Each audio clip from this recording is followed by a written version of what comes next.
No entiende de nacionalidad, ni de clase social, ni de nivel cultural o económico, y tampoco es una cuestión generacional.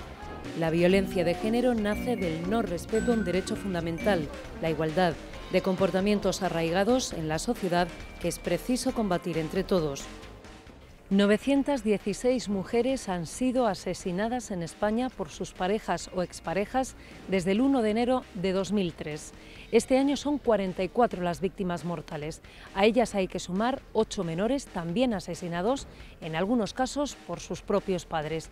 Estamos hablando de una violación de los derechos humanos. Combatirla es cosa de todos.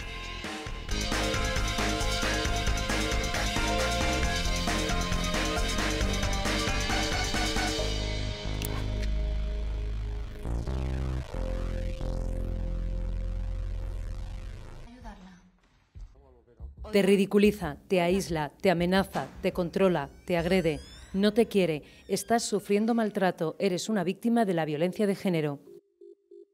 Pueden llamar al 012 o al 016, que en ambos teléfonos pues les van a dar cumplida información, incluso si ellas quieren de manera anónima, para que ellas se sientan pues arropadas, seguras y que, bueno, pues que actúen libremente pero con información, porque creo que es muy importante que estas víctimas estén informadas de todos los recursos que hay a su alcance y que se sientan seguras cuando vayan a dar ese paso. Que es gratuito, que es la vía más fácil y rápida para que pongamos en marcha el dispositivo que necesite, que va desde la mediación al problema familiar, donde se encargan los CEAS. En el CEAS, correspondiente al lugar del domicilio, el trabajador social, el coordinador de caso, va a establecer un plan de caso para atender las necesidades de esta mujer, no solo de ella, sino también de los niños, los menores a su cargo o personas dependientes que cuenten con ella. Porque claro, este problema no solo afecta al ámbito de la violencia de género, sino que hay que darle un enfoque multidisciplinar y cubrir todas las necesidades que esta mujer tenga. Pero también la asistencia jurídica y todos los medios necesarios para alejarla inmediatamente del problema. Si hay una agresión que reviste una urgencia determinada, el recurso que se va a poner en marcha inmediatamente es el centro de emergencia de la comunidad.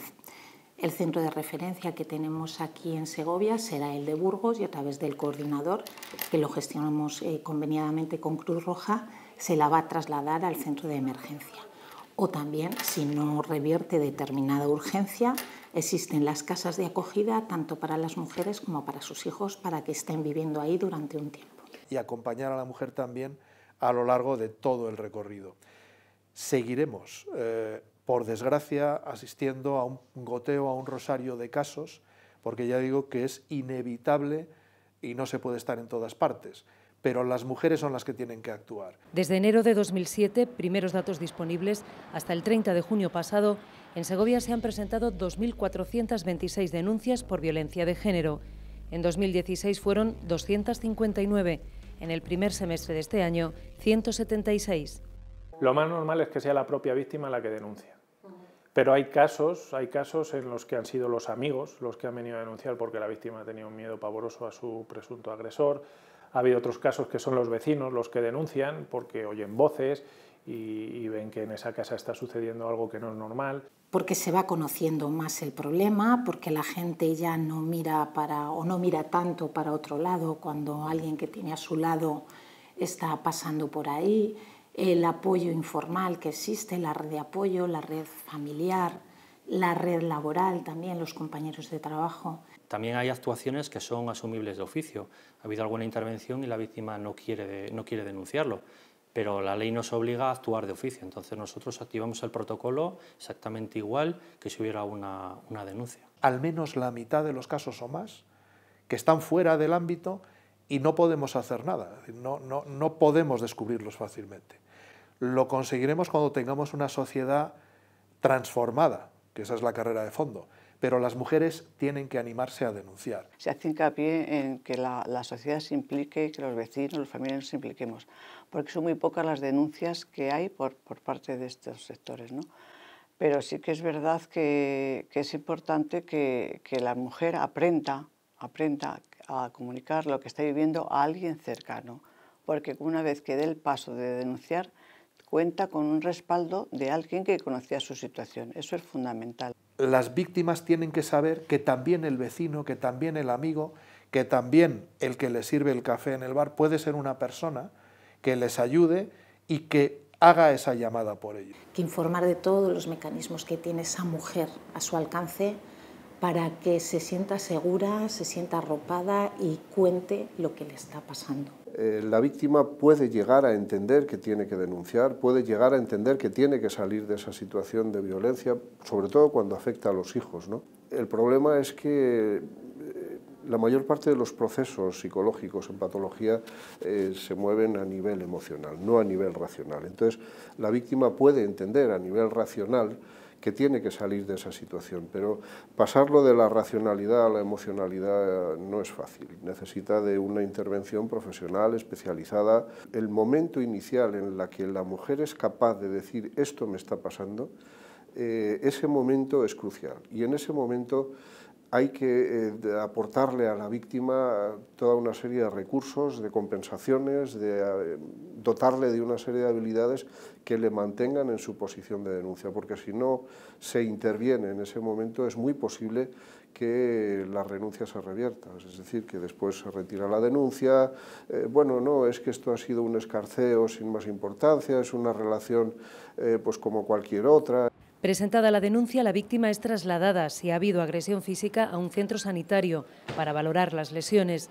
Ya en comisaría o en el puesto de la Guardia Civil se le toma declaración voluntaria. Se le da un trato totalmente acorde a la situación que esta mujer trae, se le mantiene con total confidencialidad, se intenta que haya el menor número de personas posibles y lo primero que hacemos es ver en qué situación se encuentra, se le deriva a un centro de salud, se la acompaña, se custodian los hijos en el caso que vayan, porque sí que es una cosa que es importante, es que las víctimas sepan en todo momento en qué va a consistir, qué repercusiones va a tener un procedimiento penal. Porque nos parece que es muy conveniente que la víctima conozca sus derechos, conozca la conveniencia de presentar denuncia cuando haya que presentarla y conozca todos los elementos que conforman un hecho penal y más de un hecho penal de esta gravedad. Hay una laguna ahí que la abogacía viene reivindicando desde hace tiempo, que es en fin, que se llame al abogado sí o sí en todo caso, porque puede haber víctimas que lo sean y que no soliciten la presencia del abogado, razón a que consideren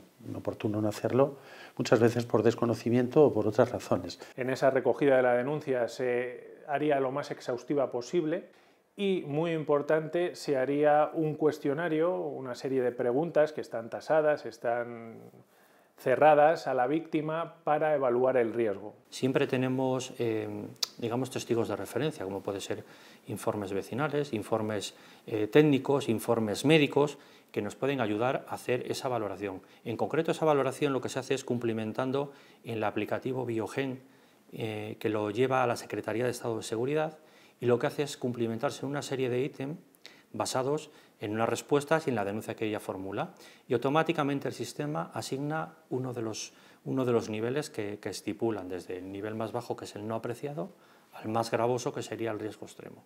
Se traslada a la autoridad judicial para que lo conozca y luego la autoridad judicial puede otorgar la orden de protección o no. Eso ya es una decisión que tienen que tomar en sede judicial.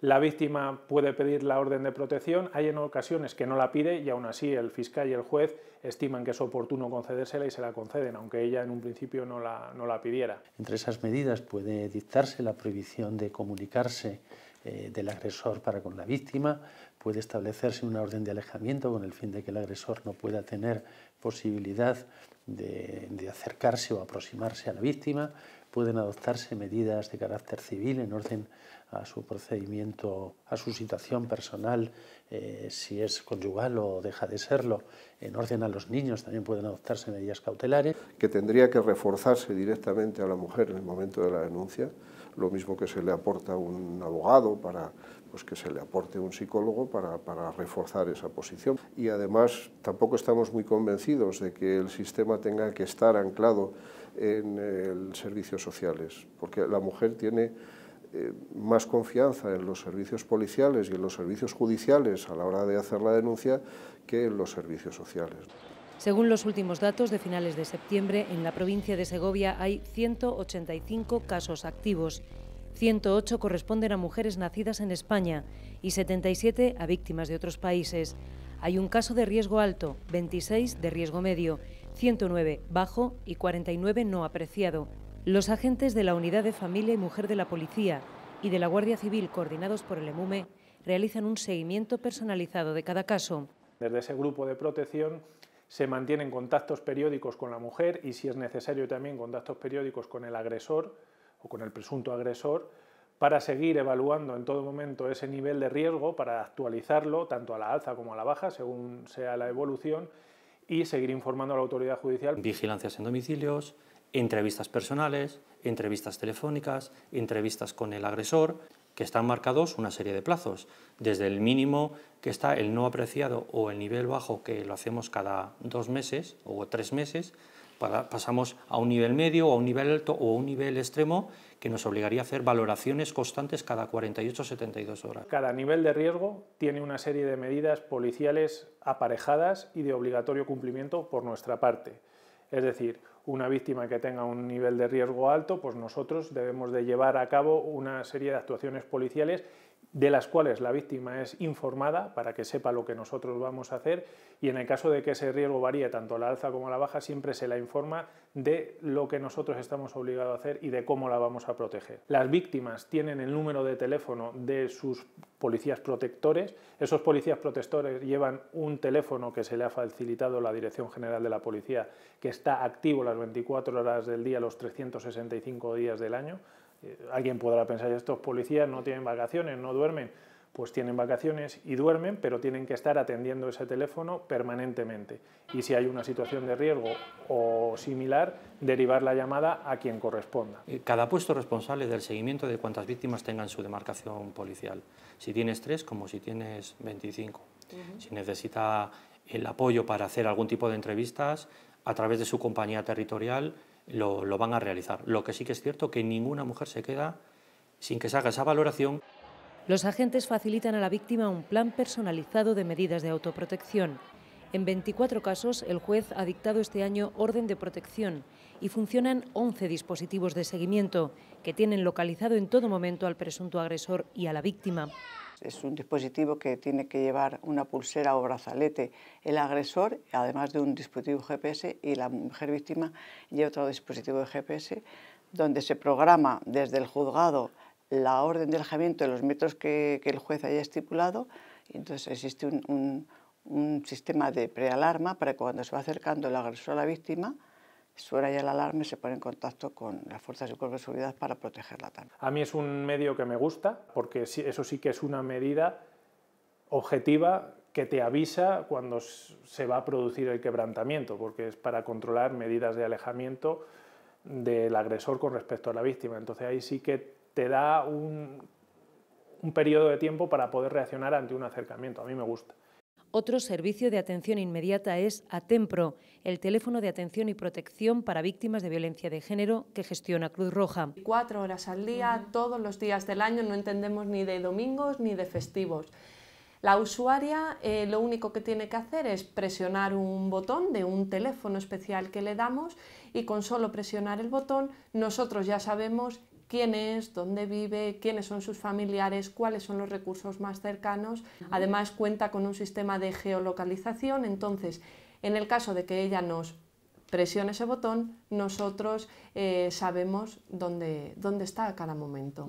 A veces es necesario avisar a las fuerzas y cuerpos de seguridad del Estado, otras veces es necesario avisar a medios sanitarios, y bueno, en otras ocasiones simplemente es que charlemos un ratito con ellas, porque son las 3 de la mañana, no podemos dormir, mi nivel de estrés está muy alto y necesito que alguien sea una voz amiga, ¿no? Que me escuche, que me atienda, que me apoye. Pues en Segovia llamadas de emergencia como tal no hemos tenido, pero sí que es cierto que pulsaciones de estar por los alrededores, de tener que avisar a fuerzas de seguridad del Estado y tal, sí que hemos tenido.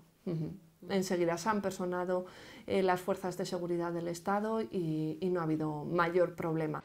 27 mujeres están adscritas en la provincia de Segovia. Cada vez los casos son un poquito más complejos y, bueno, generalmente nuestras mujeres sí que es cierto que son mujeres de la provincia, de la zona rural, económicamente con un nivel medio-bajo, más bien, si lo tuviéramos que categorizar. En muchas ocasiones madres de niños menores, por lo general entre 30, 40 años, por ahí más o menos. No llaman mucho, ellas siempre nos dicen lo mismo, yo no quiero molestar, ¿no? Y entonces el discurso nuestro es el mismo en todas las ocasiones, ¿no? Decimos, si nunca molestas. Cada 15 días o bien una vez al mes, nosotros las llamamos para saber cómo evoluciona su situación jurídica, sobre todo, emocionalmente cómo se encuentran, sus niños qué tal están. Tras la denuncia, las mujeres reciben asistencia jurídica gratuita, alojamiento si lo precisan, ayuda y formación para encontrar un puesto de trabajo, apoyos económicos y acompañamiento y apoyo psicológico en el proceso de recuperación. La situación de violencia es un proceso, no es que el agresor un buen día se levante por la mañana y decida hacer una agresión. Es todo un proceso en el que la víctima se va enredando. El maltratador le hace creer que es tonta, que no merece ser considerada, que lo que hace lo hace todo mal. Eso lo hace de forma privada y en público también, ¿no? Enredándola en una relación en la que el maltratador le dice a la víctima que se ve obligado a maltratarla contra su propia voluntad para defenderle a la víctima de su propia estupidez, ¿no? Claro, eso tiene unas lesiones en la autoestima, tiene unas lesiones en la relación, tiene al final un sometimiento en el que la víctima acaba diciendo, bueno, es que esta persona a mí me quiere mucho, por eso lo hace. La autoestima de la mujer, lógicamente, ahí empieza a estar dinamitada. Entonces, si no tengo posibilidades de hacer las cosas bien, ¿dónde voy?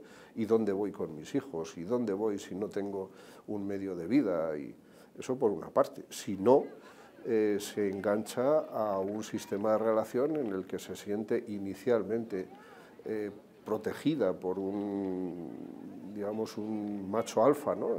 Bueno, pues yo que soy una persona sin habilidades y con unas cualidades muy limitadas, acompañada de este hombre que es un hombre maravilloso y que es un fuerte y tal, pues voy a cualquier sitio, ¿no? Y nunca entrar a juzgar a una mujer víctima de violencia de género. Que tiene un lastre en el tiempo de toda, en fin, con unas consecuencias pues muy graves para la persona que lo sufre, sin lugar a dudas. Todo lo que sea evitar esa victimización secundaria de las víctimas, tenemos que estar en pro de hacer una labor de educación y de comunicación importante en beneficio de esta, porque claro, no se puede hacer noticiable el sufrimiento y la emoción del sufrimiento.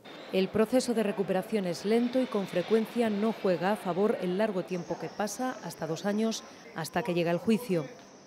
Lamentablemente, porque los periodos de tiempo muchas veces entre el momento del hecho y el momento del enjuiciamiento del hecho es muy largo. Es distinto cuando se trata de provincias, como en el caso de la nuestra, que el juez de violencia de género tiene que atender su propio juzgado, porque es un juzgado mixto de primera instancia y de instrucción. No es lo mismo que cuando nos encontramos con que haya juzgados especializados y concretos en otras ciudades más grandes, donde se puede permitir el tener un único juzgado de violencia de género o varios, pero especializados y concretos. Los medios no son suficientes, tiene que meterse mucho dinero, invertirse mucho dinero en justicia. Lo que no está bien diseñado es el acceso de la mujer al sistema de protección. Ese acceso nos parece que es deficiente. De ahí que haya muchas situaciones de violencia, con muertes incluso de menores, en las que no ha habido denuncia previa. Que el modelo con el que estamos trabajando ahora mismo ha sido un modelo consensuado entre todos, entre justicia, entre policía, entre el ámbito sanitario, el ámbito educativo, el ámbito de los servicios sociales, el ámbito de la empresa, el ámbito laboral y el ámbito del tercer sector y el diálogo social. Este año se han puesto en marcha el nuevo sistema de intervención único. la guía de actuación sanitaria, el manual de intervención para coordinadores de caso. Se ha ampliado el convenio con los abogados para prestar asistencia gratuita también a víctimas de abusos sexuales y a huérfanos, y se ha incorporado a los farmacéuticos a la red de prevención y detección. Las oficinas de farmacia es un espacio de confianza, es un espacio donde las personas que acuden generan vínculos, incluso a veces amistades. Entonces es un espacio importante para esa detección. Puesto que pueden conocer, sobre todo en el mundo rural, el entorno familiar y ayudar a las mujeres a salir de esa situación y ponerla en manos de expertos y de personas que las pueden ayudar. Intentar ver si desde el mostrador podemos percibir algo. No vamos a ser nosotros los que lo solucionemos, pero sí poner en manos de esa persona que lo necesita todos los recursos del sistema y hacerle ver cuál es el camino o tenderle una mano, en definitiva. 8 menores se suman este año a la lista de víctimas mortales. Es la cifra más alta desde que se contabilizan los datos. Son considerados víctimas directas todos los menores. En el momento que están viviendo en una relación, en un ambiente familiar donde existe violencia, son víctimas directísimos, ¿no? Entonces ahora, después de la estrategia nacional que se incorporó a los menores dentro de todos los sistemas de protección, pues se les presta todo apoyo igual que a las mujeres víctimas, apoyo psicológico, apoyo educacional y todo lo que está al alcance para ayudarles a salir de esa situación. Pero desde luego que son víctimas y además son usados como instrumento para hacer daño a las madres. Son los casos más extremos, pero la situación de violencia en el hogar les marca para siempre. Porque aprenden un sistema de relación, porque establecen un sistema de valores, algunas veces potenciado por la misma mujer, en la que el dominante es el varón, se le somete algunas veces a situaciones terribles, ¿no? De decirle, oye, pues tienes que elegir entre tu padre y tu madre. Lo cierto es que la mayor parte de las veces los niños quieren a los dos. Habría que preparar a los niños, pero yo creo que un hombre que tiene una sentencia firme de haber sido encausado con violencia de género no debería de tener contacto con sus hijos. No hay un perfil tipo de maltratador, aunque sí indicios y actitudes comunes. Por ejemplo, la empatía, por ejemplo, el nivel de los contenidos emocionales del maltratador, por ejemplo, las actitudes frente a la relación social. Generalmente suelen ser personalidades también pues, con un poco acomplejadas. Compensan ese acomplejamiento con actitudes agresivas, pero no solo hacia la víctima. De los 185 casos activos en Segovia, 77 afectan a mujeres que tienen entre 31 y 45 años. En otros 60, las víctimas tienen de 18 a 30 años. No hay casos activos de menores, pero sí hay otros datos preocupantes. Según el último barómetro sobre adolescencia y juventud del Centro Reina Sofía, el 27% de los jóvenes consideran que la violencia machista es normal en la pareja y un 5% de las víctimas en España son menores. Las nuevas tecnologías son el último instrumento de control. Que el 28% de las chicas menores de 18 años está siendo controlada abusivamente a través de las redes sociales. Eso, las que son conscientes de que está ocurriendo, que nos inclina a pensar que habrá un porcentaje como ese o más elevado que no sean capaces de detectar esa situación. La tolerancia o la poca importancia que dan las chicas a que se ejerza un control sobre ellas.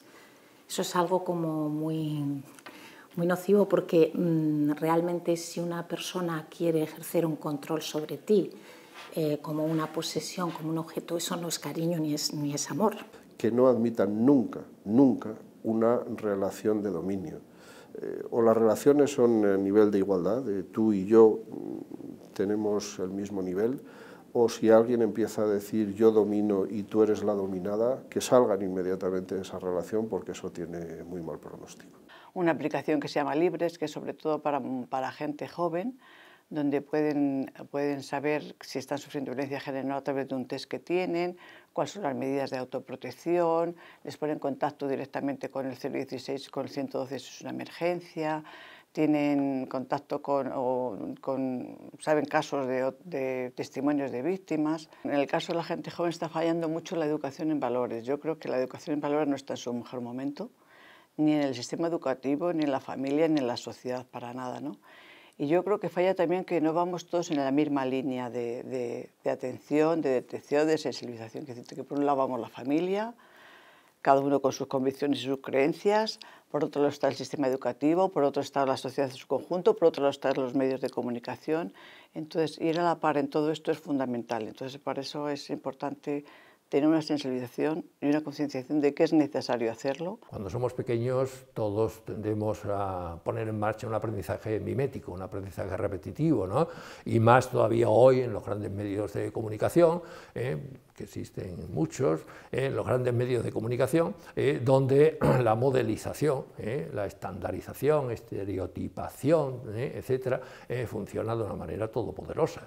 Entonces, ahí deberíamos hacer un esfuerzo para que de alguna forma se superaran esas estereotipaciones tan excluyentes, tan violentas, tan dramáticas, ¿no? Es un tema de tradición, es un tema de comportamientos sociales que están en la raíz de nuestra cultura, que son los que hay que atacar con esa carrera de fondo para situarnos en igualdad. Yo creo que realmente es un problema de educación. Y educación no me refiero tanto a la educación formal, la educación curricular, sino a la educación que todos estamos siendo miembros de ellas y participando en el ámbito social. La educación a través de los medios de comunicación, la educación en el entorno familiar, la educación en la calle, la educación en distintas asociaciones, organizaciones, etcétera, etcétera, etcétera.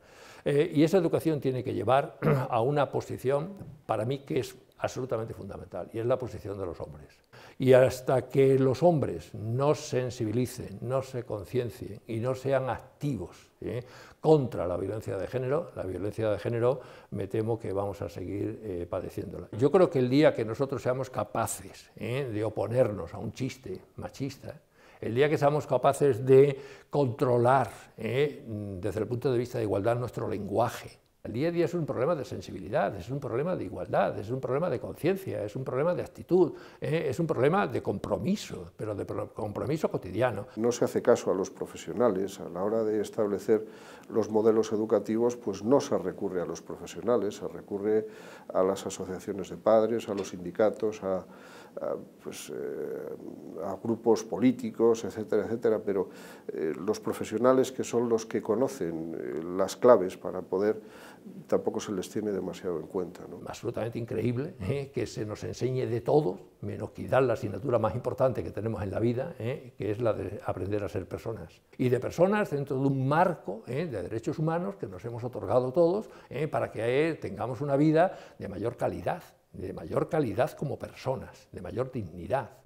Los medios de comunicación también tenemos un importante papel. El tratamiento de la información es fundamental para la sensibilización de la sociedad sobre un problema que nos afecta a todos. De educación de la sociedad que es necesario para contribuir entre todos a luchar contra la violencia de género. El hecho de que no se muere una mujer, sino que es asesinada. Para mi gusto y desde mi punto de vista profesional, no implicar a vecinos, para que no lleguen a hacer esos comentarios que tanto ha dicho muchas mujeres de «Uy, ¿qué tal? ¿Le conoció usted al agresor? Pues era una persona maravillosa, era muy simpático, muy amable». Eso nos lleva a confundir bastante a las mujeres víctimas. Yo creo que es mejor recurrir a los profesionales o simplemente aprovechar para dar información sobre recursos que existen para salir de esta situación. Se están haciendo las cosas mejor, no tienen nada que ver las noticias que se escriben en la actualidad, salvo excepciones, por lo que hay que seguir trabajando. No tienen nada que ver esas noticias con las que se escribían hace 10 años. Y a escribir sobre violencia de género sabiendo que nuestras noticias llegan a la sociedad y que pueden servir para sensibilizar, para educar y para luchar contra la violencia de género. Sí que es verdad que existe el comentario un poco generalizado de que hacen efecto llamada. Yo creo que no es así, ¿no? Que cuando un agresor tiene pensado matar a una mujer, lo único que le puede dar pie a hacerlo, cuando ha oído otra noticia, es a lo mejor el modus operandi, cómo lo ha hecho, cómo ha llegado a hacer ese asesinato o a matar a esa mujer, ¿no? Pero no se le ocurre en el momento matarla porque lo haya oído en la televisión o porque lo haya oído en el periódico, no. está en su mente ya acabar con ella porque no soporta ciertas cosas, ¿no? No hay efecto de imitación, están ahí y van a seguir estando, eso es lo que hay. Incluso hay algunos que están encubiertos, por ejemplo el tema de los suicidios, ¿no? En el tema de los suicidios se pensaba lo mismo, que no había que hablar de los suicidios porque podría haber un modelado, pero no es real, el tema de los suicidios está ahí y hay que hablar de ellos, ¿no? Posiblemente un porcentaje de esos suicidios esté relacionado con violencia de género y no está contabilizado como víctimas de violencia de género, ¿no? Que los medios económicos no son suficientes lo constatan los 1.000 millones de euros que se destinarán a mayores a este fin en los próximos 5 años, 200 ya acordados para los presupuestos generales de 2018. Es la consecuencia del acuerdo parlamentario alcanzado hace 2 meses que amplía el concepto a todo tipo de violencia contra la mujer y establece 213 medidas en todos los ámbitos para erradicar este gravísimo problema social. Las denuncias se contabilizan desde 2007, 1,5 millones de denuncias después, casi 1.000 muertes después. Por fin este año se ha conseguido el primer pacto de Estado. La violencia de género es uno de los grandes conflictos, problemas, dramas que tenemos en nuestro día a día. Lo nocivo y lo pervertido de la violencia de género es que es muy difícil de detectar. Es un problema prácticamente universal que hunde sus raíces en la cultura de las sociedades. El tema es absolutamente insoportable, no estamos hablando de muerte, estamos hablando de asesinatos y en algunos casos con un nivel de violencia, de sadismo, absolutamente insoportables, ¿no? Yo creo que es un problema de educación y de cultura. Y no nos vale decir que somos así, no. La verdad es que una cuestión es la biología y otra cosa es la cultura, ¿no? Y la cultura, evidentemente, de la misma forma que surge, también se transforma.